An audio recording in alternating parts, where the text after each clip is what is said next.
Assalamualaikum warahmatullahi wabarakatuh. Perkenalkan, nama saya Angelina Elaria Junita dengan NIM 2892150024 dari Prodi Manajemen Kampus Pancasakti Bekasi dengan dosen pengampu yang terhormat Bapak Rahmat Pramukti. Dalam video saya akan membahas mengenai materi tentang pajak yang ada di Indonesia. Baik, langsung saja kita ke pembahasannya. Seperti yang kita ketahui, pajak adalah kontribusi wajib rakyat kepada negara yang terhutang, baik sebagai orang pribadi ataupun badan usaha yang bersifat memaksa berdasarkan undang-undang, dengan tidak mendapatkan imbalan secara langsung dan digunakan untuk keperluan negara bagi sebesar-besarnya kemakmuran rakyat. Pembayaran pajak merupakan perwujudan kewajiban dan peran serta wajib pajak untuk ikut secara langsung dan bersama-sama melaksanakan pembiayaan negara dan pembangunan nasional. Sesuai falsafah undang-undang perpajakan, membayar pajak bukan hanya merupakan kewajiban, tetapi merupakan hak dari setiap warga negara untuk ikut berpartisipasi dan berperan serta terhadap pembiayaan negara dan pembangunan nasional. Seperti perekonomian dalam rumah tangga atau keluarga, perekonomian negara juga mengenal sumber-sumber penerimaan dan pos-pos pengeluaran. Pajak merupakan sumber utama penerimaan negara yang menyumbang sekitar 70.000 seluruh penerimaan negara. Tanpa pajak, sebagian besar kegiatan negara akan sulit untuk dilaksanakan. Penggunaan pajak mulai dari belanja pegawai sampai dengan pembiayaan berbagai proyek pembangunan, lalu pembangunan sarana umum seperti jalan, jembatan, sekolah, rumah sakit, dan juga puskesmas, dan kantor polisi, dibiayai dari pajak pembangunan infrastruktur, pembiayaan pendidikan, biaya kesehatan, subsidi bahan bakar minyak atau BBM, gaji pegawai negeri, dan pembangunan fasilitas publik, semua dibiayai dari pajak. Semakin banyak pajak yang dipungut, maka semakin banyak fasilitas dan infrastruktur yang dibangun. Karena itu, pajak merupakan ujung tombak pembangunan semua negara, sehingga sudah sepantasnya sebagai warga negara yang baik untuk taat membayar pajak. Pemerintah Indonesia sudah memberikan kemudahan kepada masyarakat untuk membayar pajak. Lalu, apa saja fungsi pajak bagi negara? Fungsi yang pertama adalah membiayai pengeluaran negara seperti pengeluaran yang bersifat self-liquidating.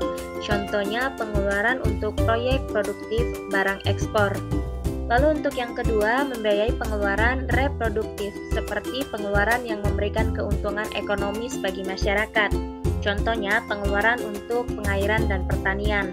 Lalu, fungsi yang ketiga, membiayai pengeluaran yang bersifat tidak self-liquidating dan tidak reproduktif. Contohnya, pengeluaran untuk pendirian monumen dan objek rekreasi.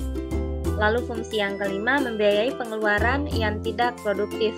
Contohnya, pengeluaran untuk membiayai pertahanan negara atau perang dan pengeluaran untuk penghematan di masa yang akan datang, yaitu pengeluaran untuk anak yatim piatu. Jadi dengan taat membayar pajak, masyarakat akan mendapatkan manfaat. Yang pertama, fasilitas umum dan infrastruktur seperti jalan, jembatan, sekolah, dan rumah sakit. Lalu pertahanan dan keamanan seperti pembangunan, senjata, perumahan hingga gaji-gajinya. Lalu fungsi yang ketiga, subsidi pangan dan bahan bakar minyak. Lalu kelestarian lingkungan hidup dan budaya. Lalu ada dana pemilu dan juga pengembangan alat transportasi massa dan yang lain-lain. Pajak yang telah disetorkan masyarakat akan digunakan negara untuk kesejahteraan masyarakat, antara lain memberi subsidi barang-barang yang dibutuhkan masyarakat dan membayar hutang-hutang negara. Selain itu, pajak juga digunakan untuk menunjang usaha mikro, kecil, dan menengah agar perekonomian dapat terus berkembang. Lalu di sini pajak mempunyai peranan yang sangat penting dalam kehidupan bernegara. Maka pajak mempunyai beberapa fungsi. Untuk fungsi yang pertama adalah fungsi anggaran atau budgeteer, yaitu pajak dijadikan alat untuk memasukkan dana secara optimal ke kas negara berdasarkan undang-undang perpajakan yang berlaku, sehingga pajak berfungsi membiayai seluruh pengeluaran-pengeluaran yang berkaitan dengan proses pemerintahan. Pajak digunakan untuk pembiayaan rutin seperti belanja pegawai, belanja barang, pemeliharaan, dan lainnya. Untuk pembiayaan pembangunan, uang dikeluarkan dari tabungan pemerintah, yaitu penerimaan dalam negeri, dikurangi pengeluaran rutin. Tabungan pemerintah tersebut ditingkatkan terus dari tahun ke tahun sesuai kebutuhan pembiayaan pembangunan yang semakin meningkat. Lalu untuk fungsi yang kedua yaitu fungsi mengatur, yaitu pajak digunakan pemerintah sebagai alat untuk mencapai tujuan tertentu dan pelengkap dari fungsi anggaran. Pemerintah dapat mengatur pertumbuhan ekonomi melalui kebijaksanaan pajak. Contohnya, dalam rangka penanaman modal, baik dalam negeri maupun luar negeri, diberikan berbagai macam fasilitas keringanan pajak.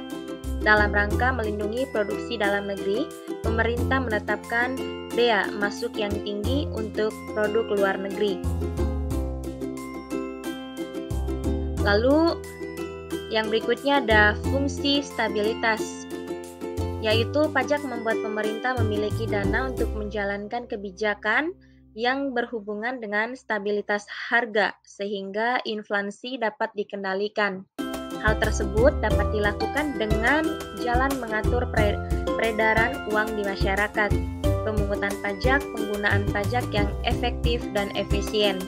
Lalu ada fungsi retribusi pendapatan, yaitu pajak digunakan untuk membiayai semua kepentingan umum, termasuk untuk membiayai pembangunan sehingga dapat membuka kesempatan kerja, sehingga dapat meningkatkan pendapatan masyarakat. Orang bijak bayar pajak. Setiap proyek pembangunan yang dilaksanakan pemerintah selalu ada pemberitahuan bahwa proyek yang dibangun dibiayai dari pajak yang telah dikumpulkan dari masyarakat, sehingga masyarakat harus ikut menjaga fasilitas yang telah dibangun pemerintah demi kepentingan bersama. Dengan demikian, sudah selayaknya jika setiap individu memahami dan mengerti arti penting peran pajak dalam kehidupan sehari-hari dan menjadi individu yang bijak taat pajak. Semoga Anda termasuk orang yang bijak pajak. Demikian video dari saya. Mohon maaf kalau ada kekurangan. Assalamualaikum warahmatullahi wabarakatuh.